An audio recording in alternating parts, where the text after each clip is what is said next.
One of Jesus' most popular miracles is the feeding of the 5,000. I'm sure you've heard the story. A young boy gave Jesus 5 loaves and 2 fish and ended up with 12 baskets of leftovers. It's a neat story for the kiddos in children's church for sure, but according to skeptics, it's just invented to make Jesus look like another Elisha. In 2 Kings 4, Elisha fed 100 men with just 20 barley loaves, so all 4 gospel writers had Jesus perform the same miracle but on a much more exaggerated scale. But just how likely is it that this miracle has a historical basis? Some of you might think that that's a crazy question, but in my opinion, this narrative has a very strong historical foundation, and the evidence comes in the form of undesigned coincidences. So what in the heck is an undesigned coincidence anyway? The term was first coined by the famous English theologian William Paley in the 18th century, and then popularized by J.J. Blunt in the 19th century. More recently, Lydia McGrew has revived the argument, and it's from her spectacular book Hidden in Plain View that I'll be borrowing from. McGrew defines undesigned coincidences as a notable connection between 2 or more accounts or texts that doesn't seem to have been planned by the person or people giving the accounts. Despite their apparent independence, the items fit together like pieces of a puzzle.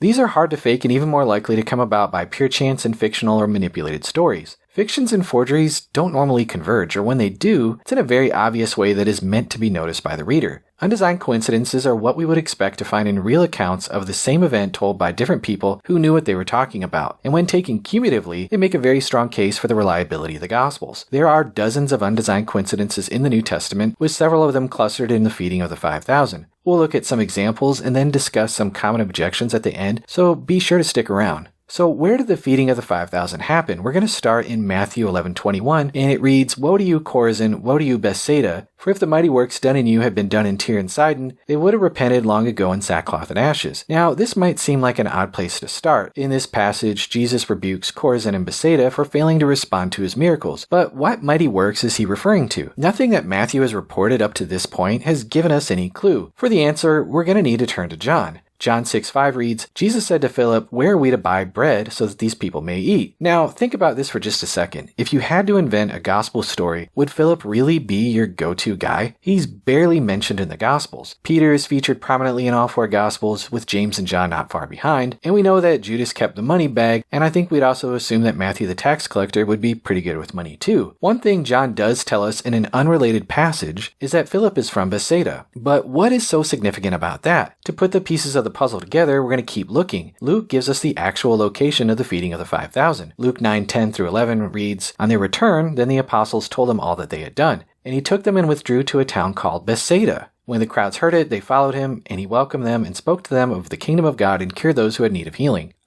So Luke doesn't even mention Philip, but tells us that the miracle happened in Bethsaida, Philip's very hometown. In John, Jesus asks the local guy where they could get bread, but he doesn't give away the location. So those are a couple pieces of the puzzle that fall into place. And as a result of their refusal to repent, Jesus' harsh response to Bethsaida now makes a lot more sense. Matthew frequently organizes his material thematically rather than chronologically, so he describes the feeding of the 5,000 in chapter 14. But in Luke's account, Jesus pronounced his woes towards Bethsaida shortly after the feeding took place. So there's yet another piece of the puzzle that falls into place. And apparently, Jesus took the woes he pronounced on Bethsaida very seriously, because in Mark we read about Jesus healing a blind man from Bethsaida. After Jesus healed him, he instructed him not to even enter the village. But there are no woes pronounced against Bethsaida in Mark's gospel. And so yet another piece of the puzzle falls into place. Are you seeing it now? This is the kind of casual interlocking between accounts that we would expect in historical reporting, but this would be very unusual given the fictionalization hypothesis. But we're just getting started. Let's look at Mark 6:31, which reads, "And he said to them, 'Come away by yourselves to a desolate place and rest for a while.' Many were coming and going, and they had no leisure even to eat." Well, we know that Jesus drew large crowds. That's nothing new.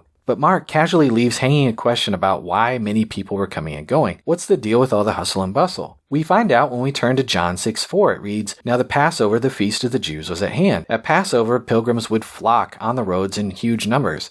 So that certainly fits. John casually and incidentally fills us in. John goes on to tell us that there was plenty of grass for everyone to sit in, and Mark goes on to tell us that the grass was actually green. So what is with all the details about the landscape? Well, Passover is during spring. In Galilee, the grass is usually brown, but there is a very small window of time when the grass is green due to extra rain. Mark's very casual but unexpected remarks that the grass was green and people were coming and going now clicks into place. This looks a lot more like eyewitness testimony than just fiction. But in the words of Billy Mays, but wait, there's more. Reading the story of the feeding of the 5,000 raises some questions about how the evangelists knew the number of people. According to Matthew 14:21, this number refers specifically to men. It reads, "And those who ate were about 5,000 men besides women and children." Mark, Luke, and John show that it was 5,000 men that were fed. The phrase besides women and children is completely unique to Matthew. How is this number calculated? Well, according to Mark 6:39-40, it reads, "Then he commanded them all to sit down in groups on the green grass. And so they sat down in groups by hundreds and fifties." Luke references basically the same thing in Luke 9:14-15. Ordering the people into groups would have made it much more easy to distribute the food, and it also would have given an easy way to calculate their number. But how were the evangelists able to determine that there were only 5,000 men, apart from women and children? Despite omitting the grouping, John's Gospel highlights a very peculiar detail. In John 6:10-11, we read, "Jesus said, 'Have the people sit down.' Now there was much grass in the place, so the men sat down, about 5,000 in number." Similar to Mark and Luke, John tells us that Jesus told the disciples to have the people sit down in groups, but John tells us that it was actually the men who sat down. As a result, we see how the number of men could be accurately counted. Again, notice how incidental this all is. These undesigned coincidences crisscross all over the four Gospels, and this is just a handful from one story. There are dozens in the Gospels and between Acts and the Pauline epistles, and I definitely recommend that you get McGrew's book to learn more. So, what are the objections? Well, the most common complaint is that the argument from undesigned coincidences fails to acknowledge the synoptic problem. Many scholars think that Matthew was the first gospel, and then Matthew and Luke copied Mark and also shared a common source known as Q that's now lost to us. Although Matthew and Luke's gospel accounts have some literary dependence, the argument from undesigned coincidences suggests that all four gospel authors frequently had access to reliable, independent information. Lydia McGrew actually addresses this in her book. She writes, "In short, it doesn't matter to the historicity of the gospel